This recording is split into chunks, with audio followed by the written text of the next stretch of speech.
Tai knygos, manau, reiškia labai daug, nes studijuojame abidvi, todėl tenka labai daug skaityti, bent jau pastaruoju metu. Ir šiaip daugiau tokios mokslinės literatūros ir per tas studijas labai supratau, kad daug reiškia ir grožinės knygos, nes jom tiesiog nebelieka laiko dabar skaityti ir tiesiog lauki to kiekvieno momento, kada galėtum paskaityti grožinę knygą.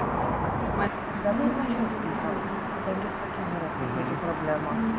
O šiaip, jaunystėje, tai irgi knygos reiškia daug tik dabar, tiek universitete, tiek mokykloje, nes irgi tekdavo skaityti ir tiesiog suteikia išsilavinimą ir supratimą apie gyvenimą, o dabar, kai mokaus ekonomiką, tai irgi tenka daug skaityti knygų ir mokomosios literatūros. Tikriausiai mokslo šaltinis arba, apskritai žinios asocijuojasi su žiniom.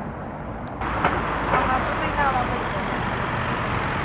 Beveik viskas.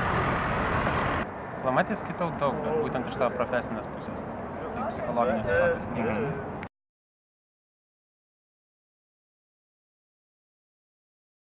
Man tai grožinės. Jo, tikriausiai grožinės.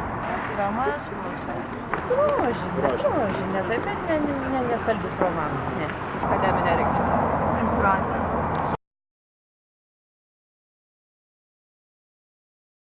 Manau, kad galėtų būti daugiau iš tikrųjų. Daugiau. Daugiau.